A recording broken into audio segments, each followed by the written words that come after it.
Welcome, ladies and gentlemen, to another episode of the Real Estate Confidant. I'm your host, Mike Razor, here in New York City. It is warming up out here, people. It's warming up. Look, it's warming up. And I'm telling you guys, in the next couple weeks, we're going to be back at it. New York is going to be out there, and we're going to have a good old time, you know. But listen. Let me tell you something. If you are interested in building wealth, I have various options for you. Now, you could go back to some of my previous videos, watch my previous videos, and so on and so forth, to kind of get you acclimated with how the Real Estate Confidant works. We are currently rebuilding the website, so if you click the link that we have up there, it's not gonna do anything. Do me a favor and subscribe and like right now. You guys already know how that whole algorithm thing works. But the name of the game is unlocking real estate wealth by investing beyond your city limits. Beyond your city limits is very important. For those individuals who are interested in building wealth, purchasing their first investment property, trying to put yourself through the next process in growing your family trust, this is one way to do it. Now, I'm not a financial advisor. I'm an individual with a real estate license in New York City. I'm an investor. I've helped people purchase and rent homes in various places. I work with mortgage loan originators. I work with bankers. I work with underwriters. So I have the expertise in various aspects of the industry. At the same time, if there's something that I don't know or have never experienced, I know people who have. And this is important because what I do is I then interview them, and we kind of get the gist of how the aspect that I'm unaware of goes, so that you guys can be bigger, better, and greater, and get your money up. You know what I mean? So, like I said, investing beyond the city limits. Now, when I first started looking for properties in real estate in the New York City market, price points are overwhelmingly high. Starting to go down a little bit because of the recession, because of the interest rates. So the interest rates being so high, people are not able to then afford the mortgage on the properties. Now, if you have cash to purchase the properties outright, it's not something that you have to worry much about. What you do have to worry about, though, is the tax rate in the area that you are purchasing the property in, and know that if the value of the properties increased over time and you update your property value, then your tax rate will increase as well. Okay, so just be mindful of that when you guys are going through this process. The other thing is there are various ways for you to purchase a piece of real estate, ladies and gentlemen. So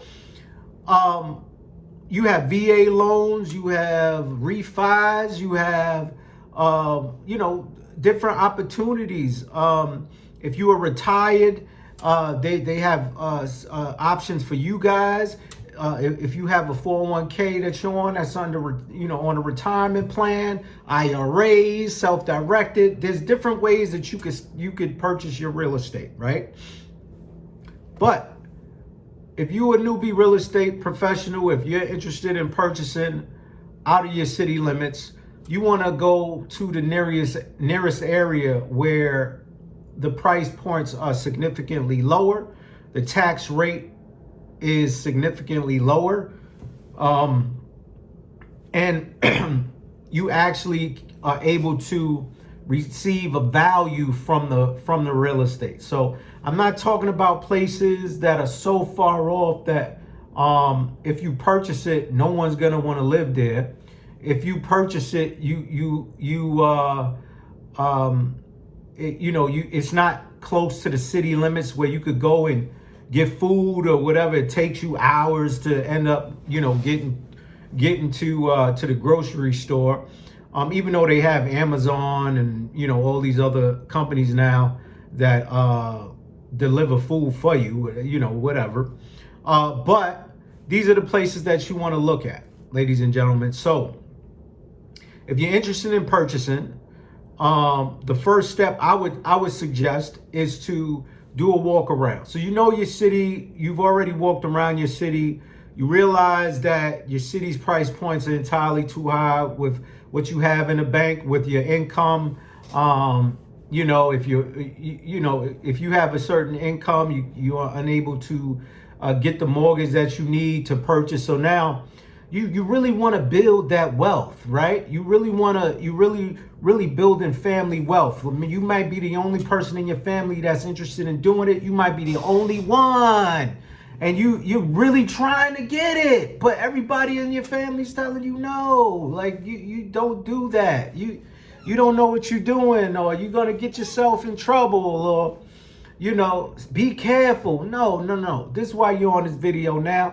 And then there's other people out there that you could also talk to about how to build yourself up, all right, to that next level. Okay. So, if you have a nest egg, maybe somebody passed away, or you just inherited something, some money. This is a great opportunity to get residual income. My suggestion is if you're going to go the real estate route, is to first start off with real estate investment trust, right? If you're building your nest egg, if you're building your family trust, you're going to have the trust, you're going to have life insurance, you're going to have, what else? A foundation that's nonprofit. You're going to have your own business. All this is going to correlate, because now we're talking about big business here, right? So what you want to do is you want to try looking up some properties in neighborhoods or counties that are out of where you live. For example, if you live in New York City, you want to try maybe Elizabeth, New Jersey. Maybe you want to try Trenton, New Jersey. Maybe you want to try Orange, Inglewood, various other places that are further either south or north. It just depends.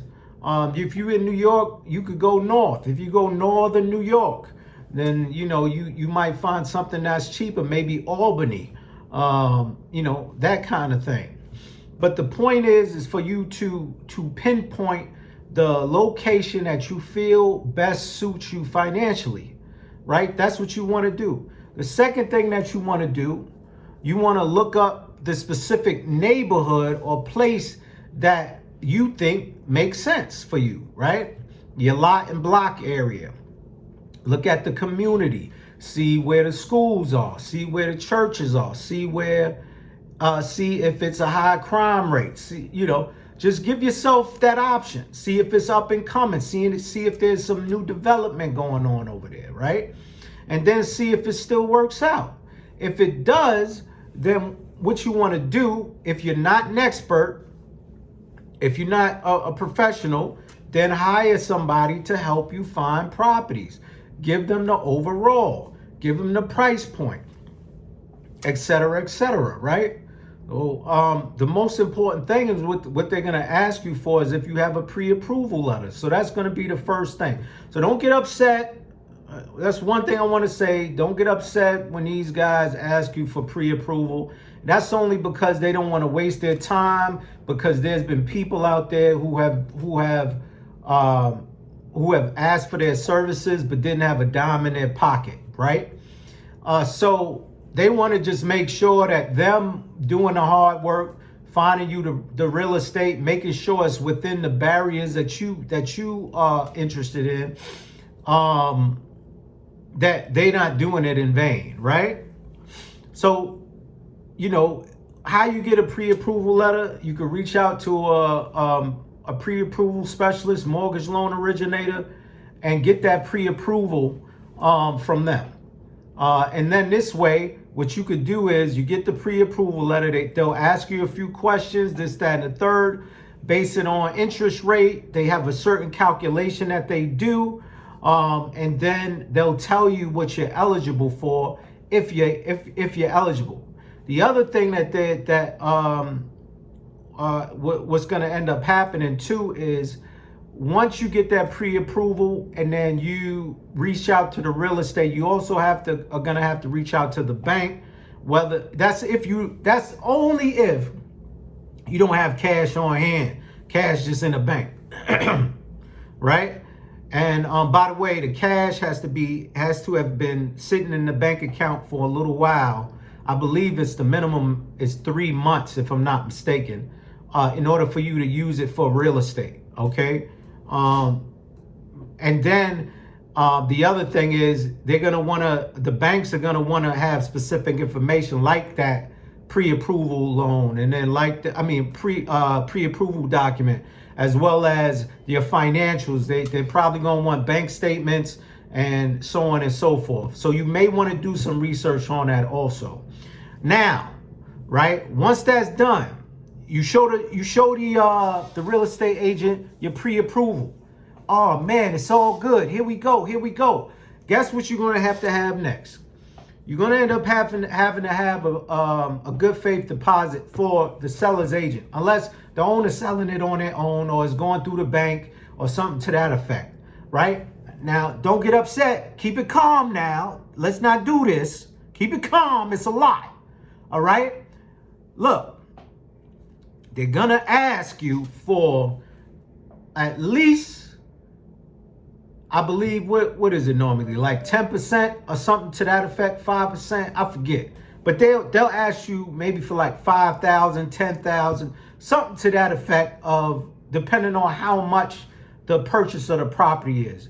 That money, listen closely now, that money, that check, that cashier's check that you give them, give the seller's the seller's agent, that check is going to go into a escrow account. It's supposed to go in escrow, not a normal bank account. Okay, not a normal bank account, escrow. Because if the deal doesn't go through, they have to give you that money back. Sometimes, guess what happens? Sometimes these agents, it's good for you to know, sometimes these seller agents put in a clause in the contract that says that they can keep the money if and when the deal does not go through. And for whatever reason, the deal doesn't go through, they can keep the money.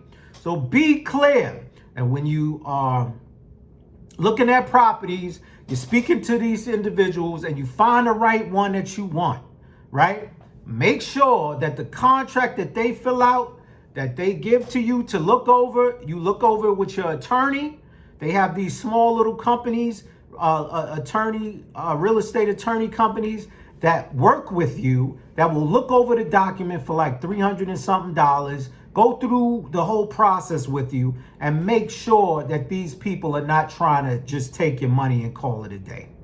Okay? So make sure you keep that in mind now. Make sure you keep that in mind. Okay. Once you get that through, you read over the documents, all of that. Let me back up just a little bit. Now, the properties that you're looking for, you're not really looking for a single family home. You're really not. You're looking for a 2 to 4 unit property. Even if there's one with a storefront, that's even better, because now you have a multifamily property with an option to put a store downstairs, a store or office you could rent out for double the price that you would if you were renting out an apartment. Okay? Keep that in mind. And on top of that, when you have a multifamily that's 2 to 4 units with a storefront, it's residential. It's not commercial. Get over 5, it's commercial. Then you're dealing with something totally different. But 2 to 4 with residential is 2 to 4 units with a storefront is residential, ladies and gentlemen. So keep that in mind when you're doing the process. That is what you're looking for. Some counties, this is few and far between. But understand when you're doing this and you find these properties, this will be the money maker for you. Okay, make sure the property is together. because if not, then what's going to end up happening is the when you, if you, especially if you're doing FHA or something to that effect, they have to come in and inspect and do all of this stuff, and they're not going to end up approving. Excuse the noise in the background.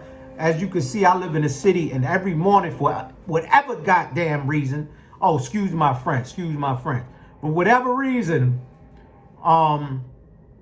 these these fire trucks and stuff, they always do this back and forth. And I think it's just a test that they do. I don't know. I've never seen a fire. I've always just seen them do their little roundabouts or whatever the case is. Anyway, long story short, make sure that it's two to 4 units in the storefront. That way that you could get your money's worth and start the process that way. If not, and it is a single family, and it's a nice single family, maybe a single family that has a basement, that has the basement has a bathroom, it has a separate exit, you could turn that basement into a unit on its own. Okay, as long as it has the bathroom, the closets, the kitchen, and the separate exit, you're good to go. And various other things. Well, one of the, which we can get into that later, but let's move forward with this. So you get that taken care of, you'll be fine. All right. So once you go through the process of getting the good faith deposit, you don't have to. It's really not necessary for you to do a faith deposit, to be perfectly honest. But these people want it anyway, because understand, people in an industry like real estate that have been doing real estate for so long are stuck in their ways of doing things to make a certain amount of money. They think that the way that they do it is the only way, and that's it for the most part. Okay? When you get into investment, the investment aspect of real estate, and not just the rental and sales aspect where somebody's just purchasing a home for their family, it's a single. Most real estate salespeople and brokers, that's all that they've dealt with. Most of them don't even own real estate of their own. So when you present them with an opportunity and you say, hey, I'm looking for a 2 to 4 unit property, this, and this, and then we're going with, for example, FHA, which is legal to do, they're now questioning you and why you're going for 2 to 4 units. Are you a business? What is going on here? Why? Because they're not used to that method of doing business. So don't be surprised if these things happen to you throughout this process. Okay? Remember, the goal that you have is building wealth. You are starting to build wealth. And along the way, you might end up teaching a few people a few things about the industry that they didn't know. Okay? So it's fine. It's fine. This is what happens sometimes. Sometimes you got to teach the player to play, and you could do it. You got it. Don't even worry about that. Okay? Long story short, after you do all of the due diligence, you get the inspectors to come in to do the inspection. Well, first of all, make sure you do the inspection first. Make sure you and your broker go in and take a look around and all that stuff. If you can find, if you are able to do it all in one fell swoop, please do so, which may be a little difficult. If you could have an inspector come in to do the inspection, which is going to cost you a couple $100s to do, have them come when you first go and take a look at the property, and then also to have a contractor come in to give you a price point if there needs to be anything renovated. Okay? If you could do that all in one day, you save yourself the headache of a lot of stress. Okay? Trust and believe, I know what I'm talking about. The only thing is, getting a contractor to come out the same day may be difficult. Getting an inspector to come out, it may be difficult because they all have their own schedules. And remember, if you're doing FHA, they have their own inspectors that come out to do the inspection. So you're going to have to come out again. And then they may have an issue with the property that has nothing to do with you or the seller. You and the seller might just say, might hit it off, everything's good, and then the next thing you know, the inspector halts that thing like a bad habit. And then the next thing you know, you saying I need my check, my good faith deposit back, because now the seller is not willing to do the repairs that the inspector is requiring for to have done. Now, that being said, ladies and gentlemen, you always have a way to negotiate. If you have a little extra cash on hand or something to that effect, you can say, hey, look, this is what we got to do. This is a little extra inspection. This is a little extra work we got to get done. Let's bring the contract in. Let's see how much it's going to cost to get it done. We bring the contract in. Oh, it's going to be another $15,000. Okay, look, how about we take the $15,000 off of the sales price? That way we could get this thing moving. I could get maybe a hard money loan, get a hard money lender to just give me just give me a loan real quick so I could get this done so we could close the deal. How does that sound? We get that done, we close the deal, everything's great. We might even not even need the bank at that point. We might end up just saying, hey, how about we just do, seller finance, and then I just pay you every month this amount of money. Some of which I would have ended up having to pay the bank anyway with higher interest. What are we gonna do? So it's various ways of skinning this business, ladies and gentlemen. It's various ways for you to do it.